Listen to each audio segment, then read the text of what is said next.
Hello everyone. ఈ రోజుల్లో ఇలా ఎవరు కష్టపడుతున్నారండి? మా నాన్న వాళ్ళు చూడండి.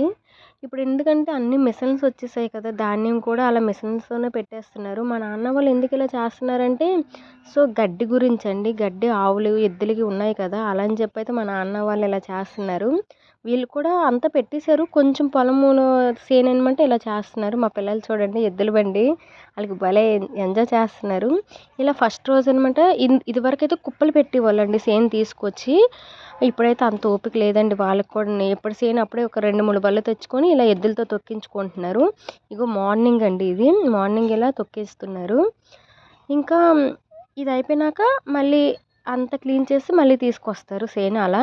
మా తాటి ముంజికాయలు అంటాం కదా! తాటి ముంజలు ఇగోండి ఇతనొచ్చారు. ఒక్కొక్కటి 10 రూపీస్ అట ఒక ముంజు. ఈ టైంలో దొరకవు కదా! అతను ఎందుకు మరి ఎక్కడో చూసారంట. అతను ఎళ్లి కోసుకొచ్చైతే మేమైతే 100 రూపీస్‌వి అయితే తీసేసుకున్నాము. కానీ టేస్ట్ అయితే మాత్రం చాలా బాగున్నాయండి. చాలా బాగున్నాయి. ఇవి ఎక్కువగా వేసవి కాలంలో దొరుకుతాయి కదా! ఇప్పుడు దొరికాయని మేమైతే కొనేసాము. ఇంకా ఈవినింగ్ ఇగోండి లాస్ట్ వరకు చేనంతా ఇంక మొత్తం క్లీన్ చేసేస్తారు. ఇగోండి మా నాన్న అయితే ఇలా గడ్డి తీసి సైడు పెట్టేస్తారండి. ఇంకా ఇలా మా అమ్మ అదురుతుంది కదా! నేను కూడా చిన్నప్పుడు అదిరేదాన్నండి. ఇప్పుడంతా మనకు అంత ఒళ్ళు వంగదులేండి. చాలా అంటే చాలా కష్టపడతారండి మా అమ్మ, మా నాన్న వాళ్ళైతే మాత్రం మామూలు కాదు. మరి అంతే నాన్న వాళ్ళైతే మరి వ్యవసాయం చేసుకుంటారు కనుక తప్పదు మరి వాళ్ళకి.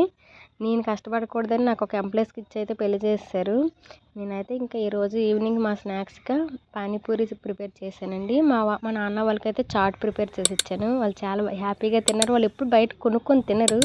Thank you for watching.